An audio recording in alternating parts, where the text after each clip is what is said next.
Il faut avoir quand même une lecture de la réalité géopolitique. Vous savez, il n'y a pas si longtemps, les Chinois, quand on montrait les Chinois à la télévision, dans les publicités, on se moquait d'eux tout le temps. C'était les gens qui avaient l'appareil photo, qui venaient faire des photos tout le temps. On se moquait des Chinois. À partir du moment où on a voulu bâtir des relations commerciales avec la Chine, tout ça a été arrêté net. On a complètement changé le discours sur la Chine. L'image du Chinois a été totalement modifiée dans les films, dans les médias.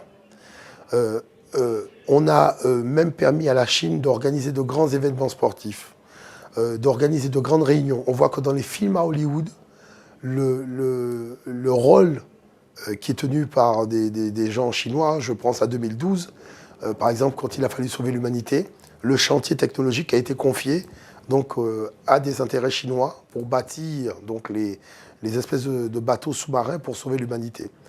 Qu'est-ce qui a fait ce changement? C'est la problématique géopolitique. C'est-à-dire qu'à un moment, on prend conscience qu'on a un nouveau partenaire, on veut tisser des liens avec ce partenaire-là, donc on modifie le discours dépréciatif qu'on avait à son... C'est-à-dire un discours néocolonial. Bon. Maintenant, voilà que des individus viennent me dire à moi que sans changer la nature des relations économiques avec l'Afrique, il est possible de faire changer l'imaginaire français vis-à-vis du noir et de l'Africain ou de l'Antillais. Je dis, excusez-moi, il faut quand même être un petit peu sérieux.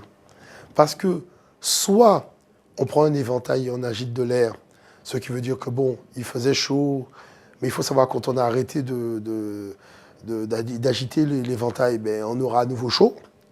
Ou soit on décide de mettre un climatiseur et de faire en sorte que c'est la dernière fois qu'on ait chaud. Et là, je dis que moi, je viens de la Guadeloupe. J'étais à 28 milliards d'années-lumière de croire que les relations entre les êtres humains étaient de cette nature-là. Je me suis retrouvé dans quelque chose. Je dis non, là, ça dépasse mon imagination. Mais de là à penser qu'on peut arriver devant l'arbre et couper les feuilles sans s'attaquer à la racine de l'arbre, je dis quand même, il faut quand même être un petit peu sérieux. Parce que je pense que ce n'est pas les feuilles de l'arbre qui ont un problème, c'est la racine de l'arbre. C'est-à-dire que tout autant que l'Europe aura ce regard de dédain, de mépris hein, sur le monde noir, sur l'Afrique d'une façon générale, tout autant qu'on continuera à cacher aux jeunes générations qu'en Afrique, il y a des grandes capitales et qu'on montrera que des bidonvilles, dans des documentaires où on parle des grandes capitales à travers le monde, je pense que l'imaginaire des Français ne sera jamais modifié. C'est-à-dire que les gens qui ont les moyens de modifier cet imaginaire-là ne le feront pas. Parce que ces gens sont au service de projets néocoloniaux. C'est un problème géopolitique. Et le fait que nous soyons ici, c'est un accident de l'histoire. Parce que je pense que les Jules Ferry n'avaient pas prévu ce cas de figure quand ils ont dit qu'il faut aller braquer l'Afrique. Donc, je pense que plutôt que de perdre son temps à lutter contre le racisme et compagnie, qui est pour moi vraiment une perte de temps, je pense qu'il faut s'attaquer au projet géopolitique. On dit aux Français qu'en prenant des Noirs en Afrique, en les emmenant en Guadeloupe en tant qu'esclaves pour couper de la canne, ils allaient devenir riches. Les gens l'ont fait. On a dit aux Français qu'après l'esclavage, on va aller braquer les Africains pour faire la colonisation et voler les richesses de l'Afrique. On va devenir riches. Les gens l'ont fait. Au moment de l'indépendance, on a dit qu'on va braquer et brader encore les indépendances africaines. Les gens ont écouté en disant qu'ils sont devenus riches. Quand je regarde le résultat, ce n'est pas 2 personnes qu'on a tuées, c'est des millions de personnes. Je vois que toute l'économie française est à l'agonie.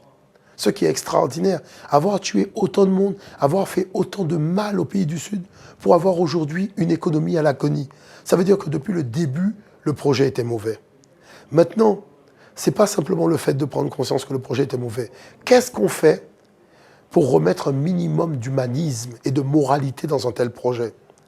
Et là, forcément, comme on s'est attaqué à la racine, la branche d'arbre qui concerne le racisme sera aussi touchée.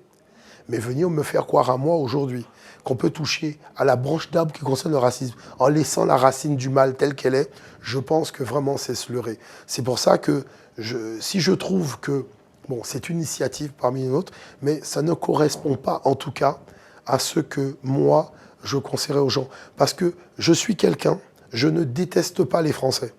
Parce que je ne déteste ni les Chinois ni personne. Je dis simplement que nous partageons la même planète. Nous sommes des adultes.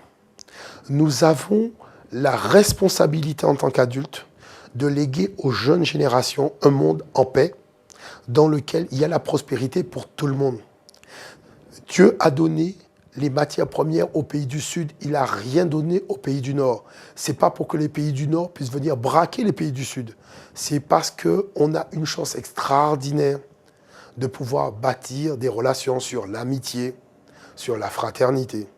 Et que les richesses de la planète qui sont dans le Sud sont des richesses qui appartiennent d'abord aux pays du Sud.